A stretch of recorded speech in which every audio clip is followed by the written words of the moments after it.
you might as well just take your moment of shine, say all your words, and I'll be quiet for a while. Okay, you can sit. You're allowed to speak. Okay, I'm gonna talk too. Yeah. I know it's like mostly like jokes, I guess. I was just like, you're being silly.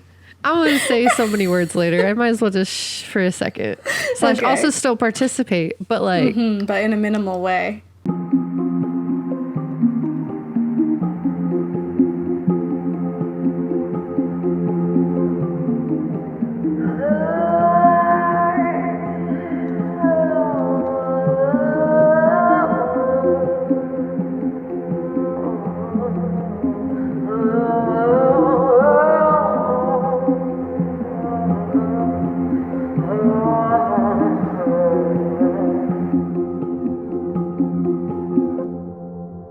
Hi, I'm Kat.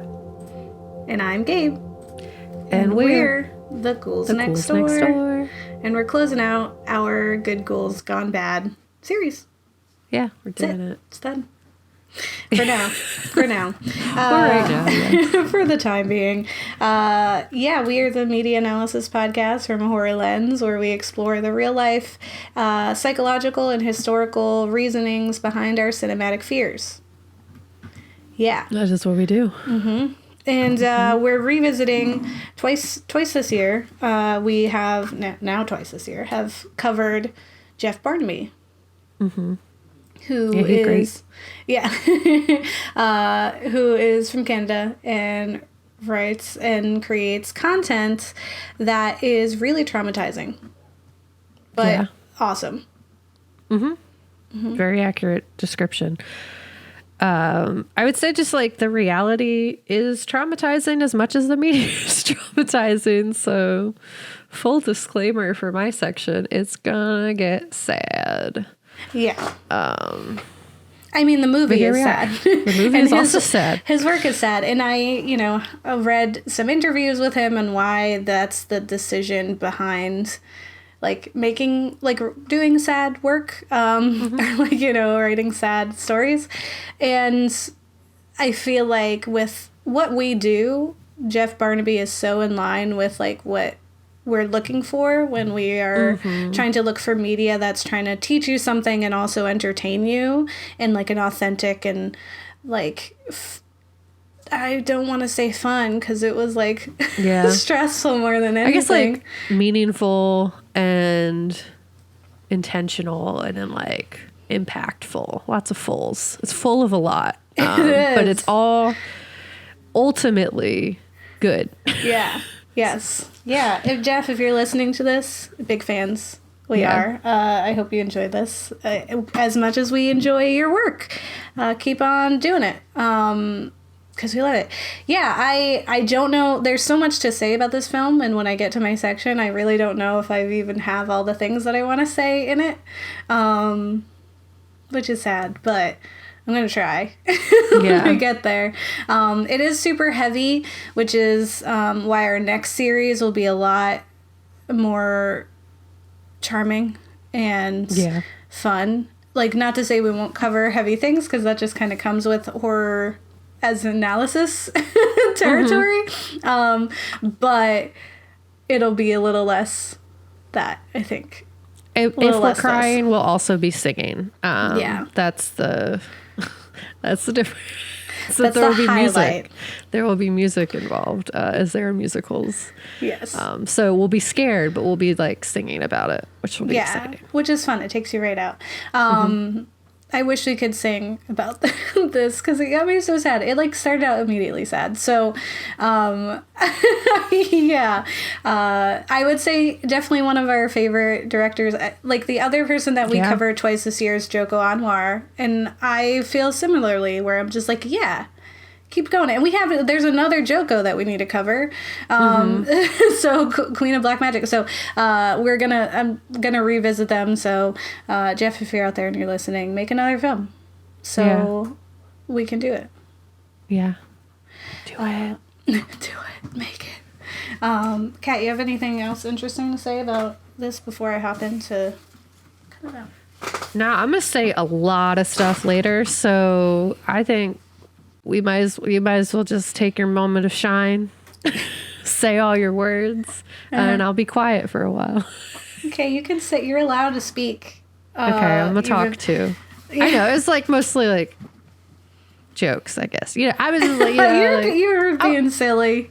I'm gonna say so many words later. I might as well just for a second. / also still participate, but like, but in a minimal way to reserve energy. Yes, that, but also enthusiastically supporting you as you do your thing. Okay. But, yeah. But like not over being a lot during your time, because it's your time. I did want to do this one thing just for people who are watching, because they're probably like, what's going on? Yes. Like, why do we look like this? So I'm just going to throw up the image of our character, Aila, so that people know this is why we look like we do. And watch the movie, which is what I'm going to say. Please watch the movie. Genuinely, like anything by Jeff Barnaby. Watch the films. Watch it. I would say hopefully they'll keep making them, and we'll just keep watching them. And maybe more accessible to audiences than Blood Quantum, because it's not as gory.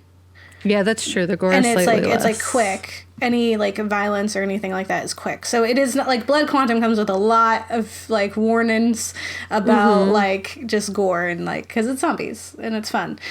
This is not that. So it's just more of like an emotional trigger than it is like, that was horrific that I just saw. There's a little, but not to the extent of Blood Quantum, I would agree. Yeah, exactly. Cool. So, for people who want to know what we're talking about Rhymes for Young Ghouls. Rhymes for Young Ghouls next door collaboration. It's from 2013, directed by Jeff Barnaby. And it is about Red Crow Mi'kmaq Reservation, 1976. By government decree, every Indian child under the age of 16 must attend residential school. In the Kingdom of the Crow, that means imprisonment at St. Dimpha's. That means being at the mercy of Popper, the sadistic Indian agent who runs the school. It's just like Blood Quantum, it's like right there. Like all the information you need to know is like, here is the history that I'm talking about, like, and not subtle in the least. And I appreciate that. Cause it's still a good story without it being like, cause people often complain like, you're being too political, or you're all in my face, or blah, blah, blah, blah. And it's not that. It's good. I'm trying. Necessary. Yeah. Necessary and efficient. So Barnaby rocked our world again, and worked to educate people on the horrors that Indigenous people face in Canada. I always have to remind myself, because I'm like, this stuff also happens here, and these situations also happen here, but it is specifically Canada. And I was reminded, because I was watching an interview with the actress to figure out how to say her name, and she said like a boot. I was like, oh, right. Yes. I guess Canadian. So the story follows a teenager named Aila, who is played by, I'm going to try to say her name, Gohanarde Devery Jacobs is her name, who's also in the new comedy on Hulu, Reservation Dogs. And I heard it's really good. I haven't watched it yet, but because of her, I'm like, now I want to watch it. And this character, Aila, navigates a complicated native world that is actively being reformed. And this film is immediately heartbreaking, similar to like Blood Quantum, where it just like kicks off. Like, and this came before Blood Quantum, but like it gets really, and he's like immediately like, let's put you into the headspace of like, this is not going to be fun, like this is not like good vibes, we're going to talk about some heavy stuff, and it's sad. And some of the traumas that are included in this film are accidental deaths, which we get immediately, suicide, incarceration, Indian agents, and forced residential school abuses, as well as the systemic erasure of their culture by these Indian agents. All of that to say is, like, do watch this film. I will warn people when we get into spoiler town, and it'll be very minimal because I don't really want to.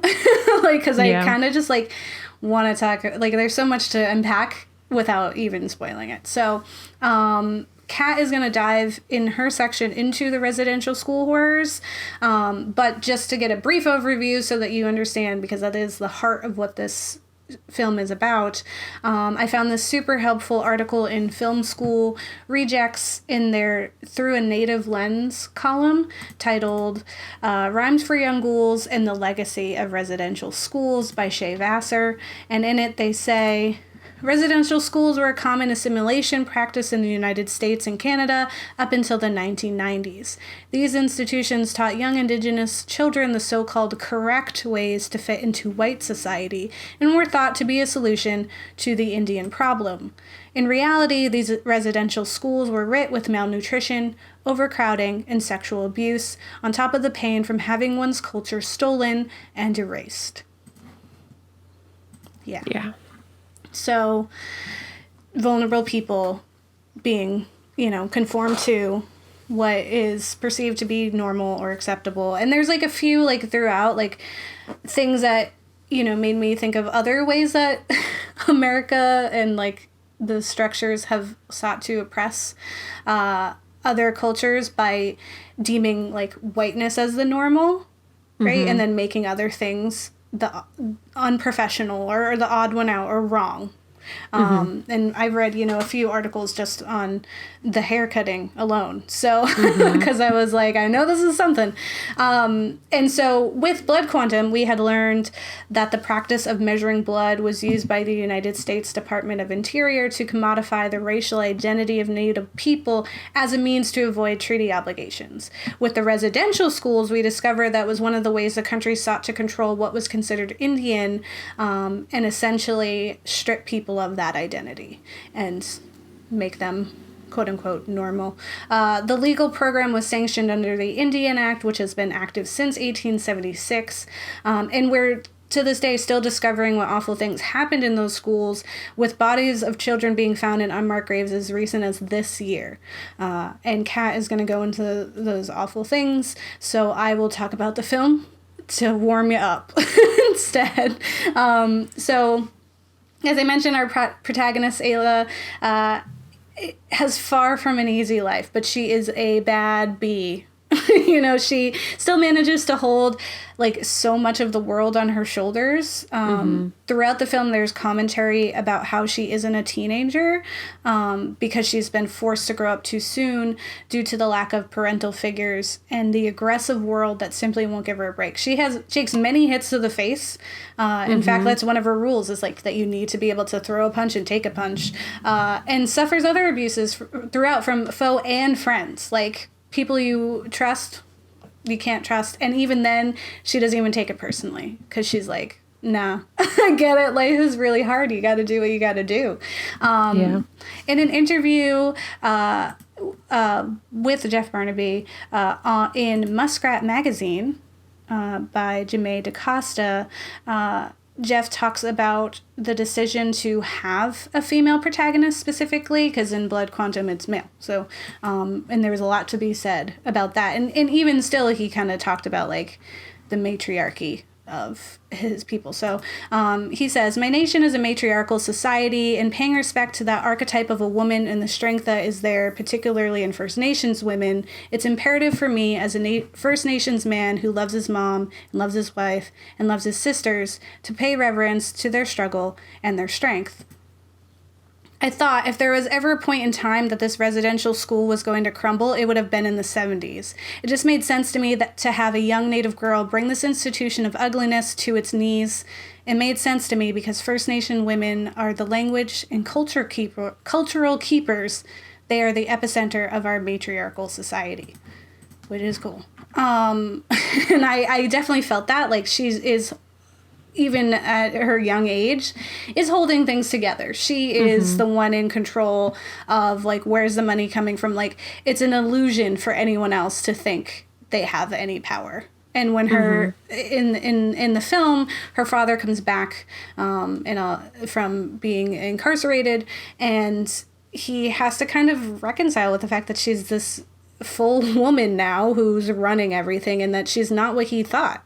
But you weren't here. So you kind of have to just reconcile with who she is now. Aila doesn't attend the residential schools. You don't want to. So instead, you navigate the world on your own and like make do to avoid that fate. And so she works to like navigate this heavily restrictive and incredibly violent world that she lives in. Her mother had committed suicide after a horrific accident, and her father was incarcerated the same day.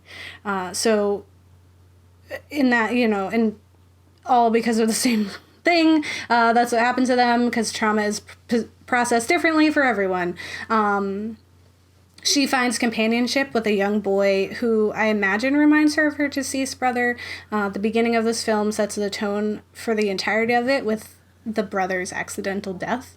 And she also has a companionship with an older woman that she calls grandmother and others call like witch or hag or something. And this woman provides her with herbs for her booming business of I'm not quite sure what she's doing because I'm not super like knowledgeable in it, but she's like, at one point she was dipping like someone's joint in formaldehyde, and it was called the zombie.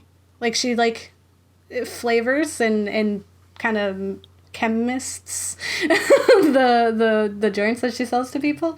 I think it's like tobacco and weed, and I'm not sure. Yeah, I don't know. I know it was like she had those plants. I don't know what she was doing, but it was something.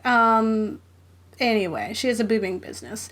And under the harsh reign of the Indian agent Popper, Aila has to get creative in order to pay the truancy tax. And this is how she settles on a dangerous heist scheme to steal from the tyrant himself, which means breaking into the very school they're trying to avoid. We are given an internal look into the school where Popper is seen threatening the children. He orders them to speak only English and forbids them from making any sounds or going anywhere. Assimilation is like a strangling beast that lurks over the entire film, and it's like a shadow that's influencing the characters' desperate actions. In that they exist in this world where that's really the only answer, and they've never seen an alternative. Barnaby never holds back on some of the more extreme and traumatizing themes in his work ever, and he doesn't want to censor the horrors or sugarcoat his messages. And in that same interview with Muscat magazine, he explained this means he often feels separated from other Native creators who feel his work is too harsh or that they promote harmful stereotypes, which is sad to think that people do that. But he says, I am more interested in the Indian after the ceremony, not during. Ceremonies are meant to be sacred and take place in a specific space and time, but I am interested in what those guys do when they go home, when the pomp and presentation of ceremony is not there. I am more interested in humanizing Native people rather than perpetuating this idea that we're doing okay. I find that people who make films about the spiritual Indians are almost trying to portray a positive stereotype. I've taken to calling it positivity porn. How do you go through these atrocities and pretend that we're all just well-adjusted? It's a serious issue in Native films, which is similar to like the positivity porn reminded me of, what do we call it when it's like, when there's someone who's differently abled and they're like, well, they could do it, so now you should, like, what's your excuse? Saying. Yeah, I don't remember what it's called, but I know but what it's similar to that. There's like a TED Talk about it that I think Pascal in our episode talked about, where it's like when you're only showing this like one form, like it's not, like you're not really doing justice to everyone and the complexities of like what humans are, to just be like, no, look, we're good. And so it's like, no, let's talk about what's messed up, and talk about who's responsible as well. There's a scene in the film where Aila is like living inside of a memory, like she's like navigating this memory of her mother. And her mother is spray painting a portrait of an Indian on a door, and the figure is wearing a headdress. And Aila mentions like, you said we don't wear the feathers. Like, we don't do that. That's not us. And her mother agrees. And she says that it's true they don't, but that this Indian is what people wanted to see. And that sometimes you have to put those ones out there. And I wonder if that's a part of, like, Barnaby's, like, purposeful commentary, in like kind of reflecting like this is what everyone wanted to see and like remarking like this isn't what it is, because I think it's both a commentary on like white people who kind of put the same blanket over all of them of like you're all this one type of Native person, and then also on Native people who are like we have to show this type of Native person, if that makes sense, because it's like digestible too. Yeah. It's like, it's what people are expecting, so we give it to them, kind of thing. Yeah. Okay, so now I'll enter Spoiler Town a little bit. So Aila's heist is quickly revealed after her shady and untrustworthy uncle Burner narcs on her. He rats her out. And you knew he was sus, like, the whole time, but you also, like, she doesn't even... She's, like, not surprised, and she also is like, it's fine. Like, yeah. I get it. Like, he's been narking on people since the beginning of this film, and you're not supposed to do that, but it's also, like, the rule is don't get in debt and do what you gotta do. So... Yeah, and I mean, ultimately, like, he is also a victim to this system that is, like, oppressing them. So how mad can you be at him when it's honestly the fault of all the government and Canadian white people and just... Yeah. Yeah. Yeah, it's not Burner's fault. Hard. Yeah. And the same thing like with the dad too, like in when you find out like it was his choice to be incarcerated, like he ratted himself out. And it's like that was just the way that he could figure out how to handle the trauma that he was dealing with. And you can't like it's a form of like abandoning his family, but he also probably felt like he couldn't do anything for the family either. And then he doesn't even fit in anymore, and his real only home is being incarcerated. So it's tough. There's so many layers because it's humans. Who knew? So she is immediately taken into the school, and she's stripped and given a haircut. And I'm pretty sure we have talked a few times in the past in episodes about the strategy behind cutting someone's hair in such a situation, like where it's forced upon you, and that it is used as a tool to like dehumanize someone and to rid them of their individuality, their choice. It could be seen as akin to cutting their identity, their self-worth, anything like that. And I think specifically, like I can't speak for Mi'kmaq people, but I know that hair can be an important part of your cultural identity in some tribes. And I was reading some articles about like how it was similar. There was just like a time period where this assimilation was being strongly enforced, and they were, you know, kind of instructed to cut their hair, and that, you know, boys couldn't have long hair, and that like to be respectable and seen as like dignified, you had to have this like normal white person haircut, which just made me think of like all the times in which we try to force certain hairstyles that are deemed professional onto Black people. And like you can't wear natural hair, you have to straighten it, you have to do this, and that literally just having your hair be what it is unprofessional. And it's like, oh, that's these are the same things, or similar things, like they're similar tools that you think you can get away with. In this, it's like she is being forced. They cut her hair, and it's really an emotional scene.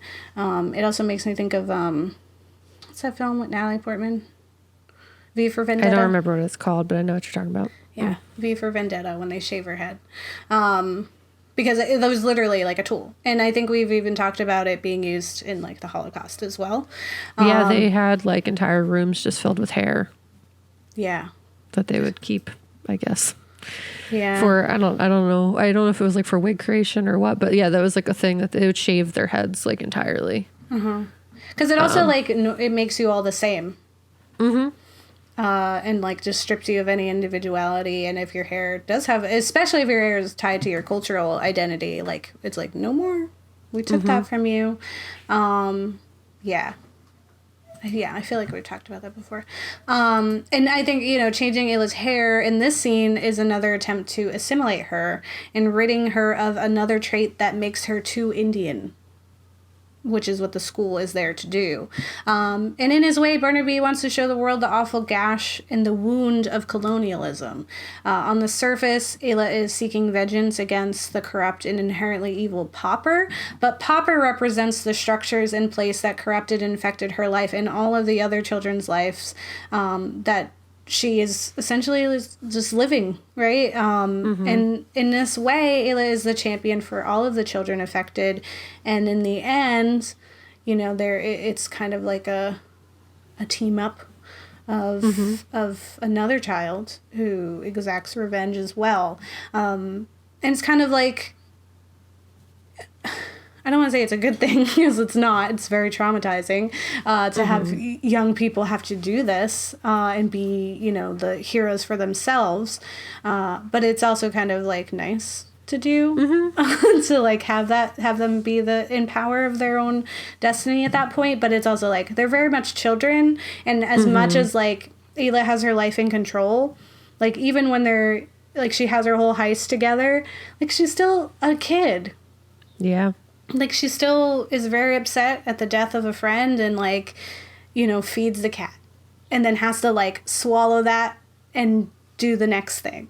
Like, she has to constantly keep moving, and it's really sad. But I really do think, like, Aila versus Pauper is really the bigger story of, like, Indian children versus Canada. And white people trying to put their identities onto them and strip them of what they are. And at the time in the 70s, and it was very much needed for a hero like Aila. And so we'll go into Cat section about why. I will say I was reading this one article and they mentioned a St. Anne's church that was one of the churches that things happened to, and I had a little bit of a worry because my family is originally from Canada. My grandmother is, and the church that my family like does pilgrimages to go see is named St. Anne, but they're in two different locations. So well, that's good at least. Different St. Anne's, yeah. So as far as I know, the one that they go to isn't. It wasn't hurting children, but honestly, can't rule it out because any organized religion is probably doing shady things. It's hard organized to religion, unfortunately, generally. Yeah. So for my section, I want to say disclaimer: I'm not Canadian. Nor am I Native, and I'm not able to educate from personal experience for this episode, nor will I be able to cover or fully understand the complex and nuanced history of residential schools and the violence done to Native people in Canada in the span of like 20 to 30 minutes. But as always, I encourage you to take the time to learn as much as you can about the horrors of this world so you can actively work to build a better future for us and everybody else and for yourselves. I will also give a pretty decent content warning. I'm talking about genocide, violence, systemic erasures of culture. I'm trying to think of like other things. Just lots of death, violence, and genocide related talking. And to children. And specifically to children. So if that is too heavy for you and you want to learn about it yourself and you do not want to stick around for this, totally understand. Because it's going to get very sad. But let me get into it. From an anthropological standpoint, I think it's really interesting / messed up the way in which morality and intention are taught within Western society, and the really dangerous way it manifests in the actions of like white people, including myself in life, specifically how the obsession with being a good person actually pushes oneself away from goodness because it all revolves around centering yourself and putting yourself like above others.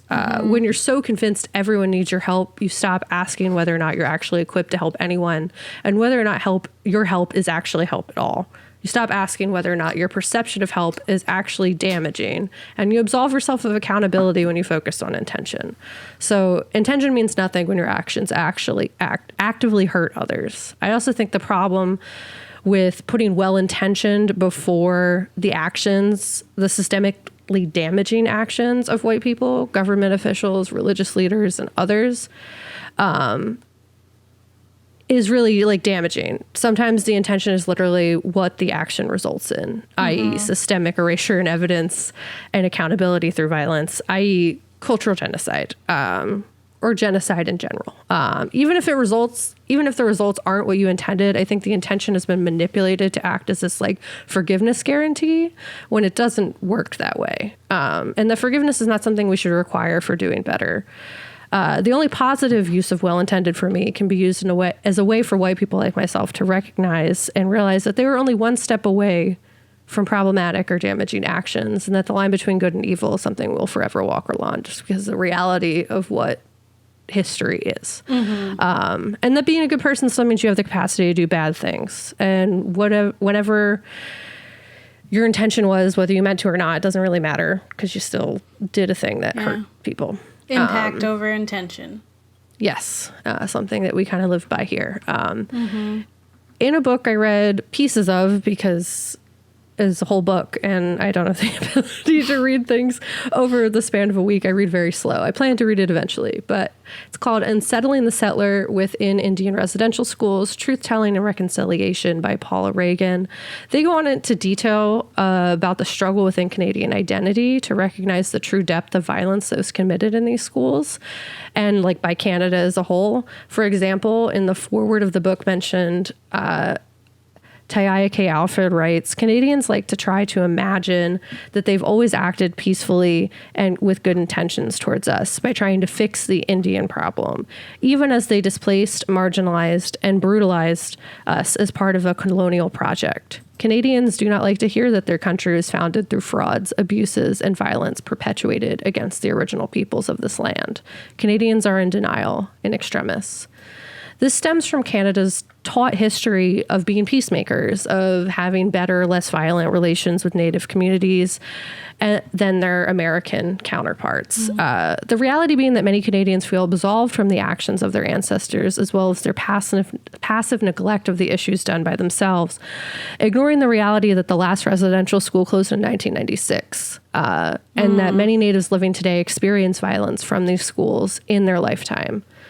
The author makes a call for Canadians to recognize their role in systemic violence against Native communities, and also works to back up just the recognition with concrete action. So like realizing what has happened, but then not stopping there. So Reagan goes on to say, telling the whole truth about the history and legacy of the Indian residential school system means that settlers must consider the possibility that our relationship with Native people has never been predominantly peaceful or reconciliatory. Important decolonizing lessons can be learned from the ways in which teachers, staff, and various officials chose to ignore, vigorously enforce, and comply with or resist residential school policies and practices in various times and places. The problem that stood out for me was the overarching suggestion that many Canadians felt this violence was a necessary part of Native assimilation into Western society. And that there was like this inherent belief, and that there still is within Western culture, that Western culture is superior to Native culture. And that the creation of these schools, while it resulted in really sad things, was a necessary evil. This was a basis that residential schools were formed around in 1880. The very blatant white supremacy at play is as present today as it was in their formation. Many Canadians still think that Western culture is superior to Native culture, as they've been taught to think, and thus don't recognize the real damage that's been done.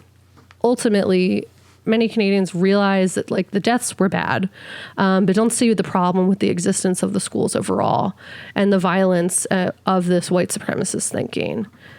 Taia K. Alfred, in the foreword of another book titled Red Skin, White Masks, Rejecting the Colonial Politics of Recognition by Glenn Sean Coulthard, explains their interpretation of the thought process of white elites when viewing Native critiques on colonialism. This is a big quote, as I said, so...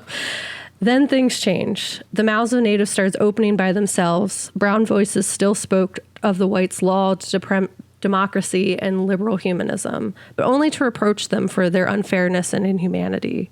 White elites listened without displeasure to these polite statements of resentment and reproach. These pleas for reconciliation with apparent satisfaction.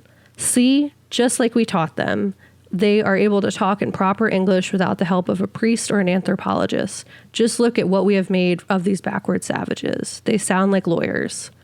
Whites did not doubt that the natives would accept their ideals, since the natives accused the whites of not being faithful to them. Settlers could still believe in the sanctity of their divine civilizing mission.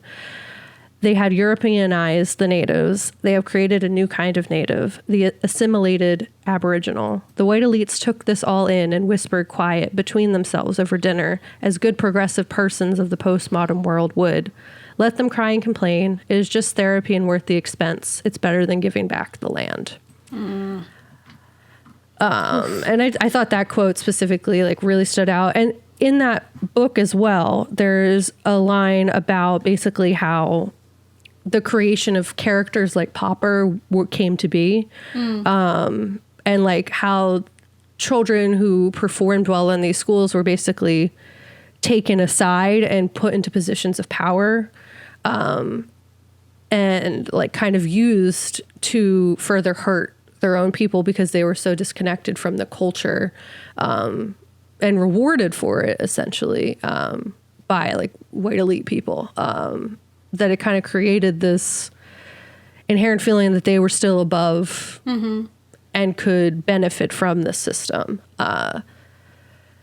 So I thought that was interesting as well. The book seemed really interesting. I highly recommend. I need to read the whole thing before I actually give like my full thumbs up on it, but it seems like it was saying something important.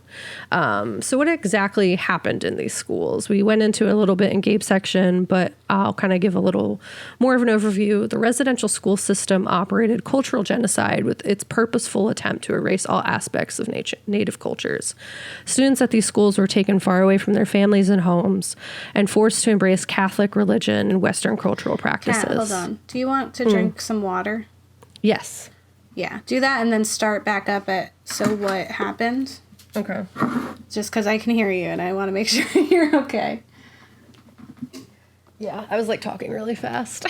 yeah, you have time. Saying many words. Plenty time. Yeah, it still goes. So what exactly happened at these schools? I know we went into it a little bit in Gabe's section, but I'm going to kind of give a little more of an overview. The residential school system operated cultural genocide with its purposeful attempt to erase all aspects of native cultures. Students at these schools were taken far away from their families and homes and forced to embrace Catholic religion and Western cultural practices and language while being banned from practicing their own.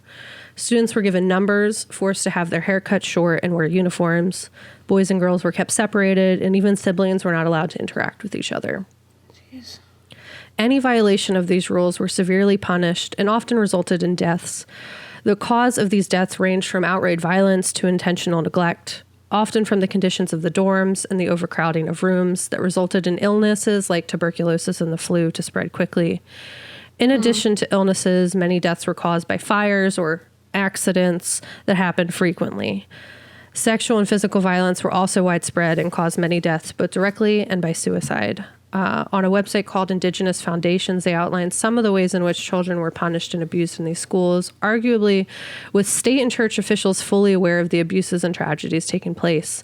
Inspectors or officials that spoke up to demand reform or expressed any kind of alarm were often silenced or not supported, and promises for improvement were never followed up on. Abuses in the schools were widespread. Emotional, psychological abuse was constant. Physical abuse was metered out as punishment.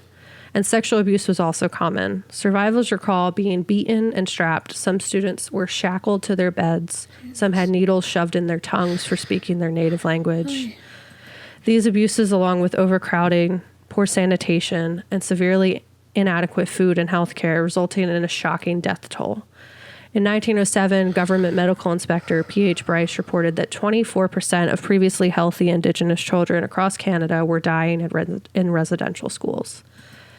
This figure does not include children who died at home, where they were frequently sent when deemed critically ill.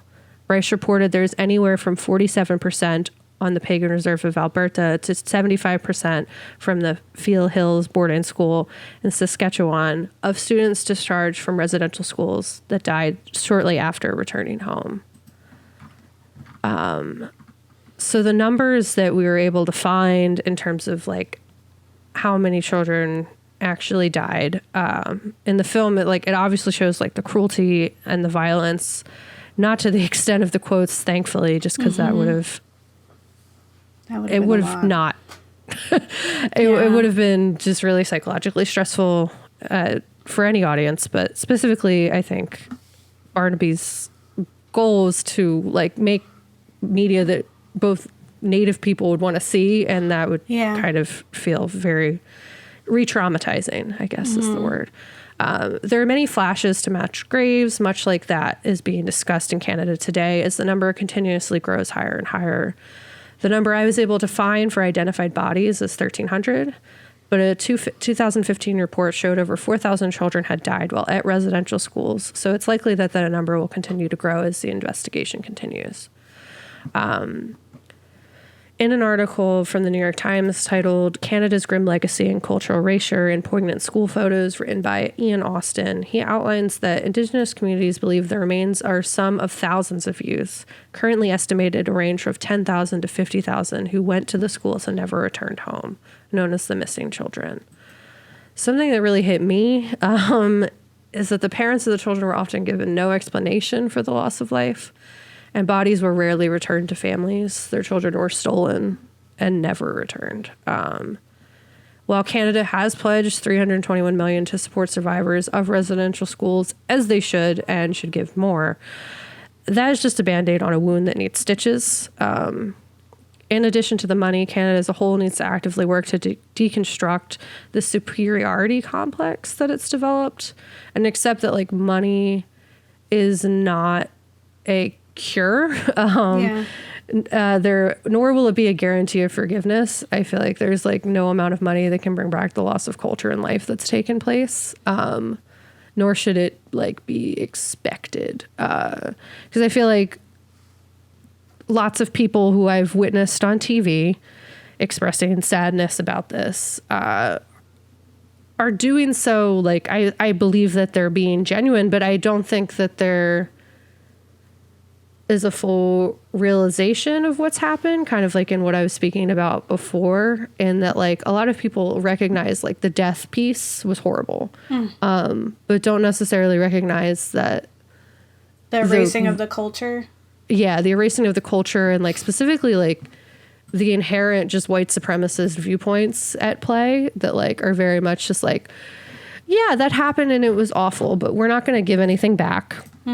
We're not going to be able to fix it for real. We just want to be forgiven so we can move on, and so everything can get back to normal and less depressing. Yeah. Well, it's also like we didn't do it, right? Like, yeah, it's the same kind of conversations that are happening with like critical race theory here, and like we, like, okay, yeah, we're not going to be held responsible for our ancestors' actions, and not realizing like that you have inherited the same beliefs because we don't have critical race theory, or because we're not revealing what happened and being accountable for it.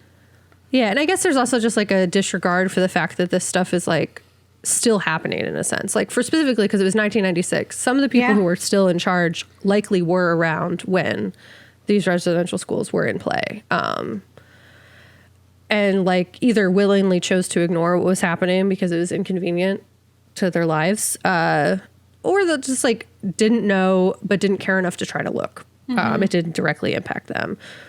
And I think like a big piece of it is just the fact that like when you're looking at something that happened before and trying to atone for it, you're ignoring the fact that there's still actively damaging things happening like currently. I think that's an aspect of critical race theory that a lot of people try to like argue away, is that like it's like slavery was 400 years ago, but like people are still being murdered, people are still being forcefully incarcerated, so like it's like there's still a lot of damage being done just because, and like arguably still very much white supremacists in power, white supremacists on parade, like walking around with no consequences for their actions, both here and in Canada. So I think it's super gross, for one. But there are things you can do, arguably, in terms of supporting Native people, supporting organizations, to end it slightly on like a less horrifically upsetting note. There are some ways you can help, and there are organizations that are Native-led that is geared towards like helping their people and helping each other. Indigenous Works, National Indigenous Leadership Groups in Canada, has resources on their website. The Inuit Tepirit Kanatami National Voice of Canada's Inuit group also has resources on their website. There was Assembly of First Nations. There was a National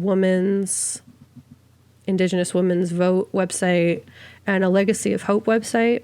That all seem to be doing something positive. And I'm sure there are more, and I would love it if anyone who's watching, if you know of an organization that's making meaningful impact that needs support, if there are petitions, although it does seem like we're kind of past the point of petitions. I'm sure there's still issues taking place today that are relevant, though, and would need support and attention.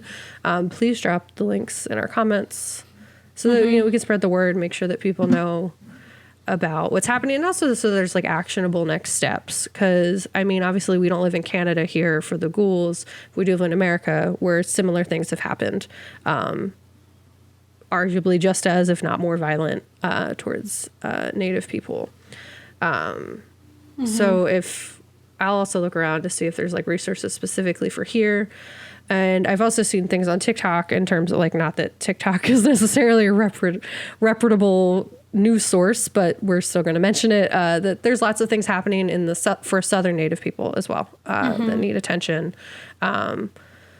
And need support because the world is filled with violence and awful things. But there are things that we can actively do to try to make it slightly less horrific and awful. And honestly, just thank you so much to Jeff Barnaby for making media that makes people aware if they aren't already aware, but also like kind of can act as a form of catharsis. I think that's a word. Catharsis.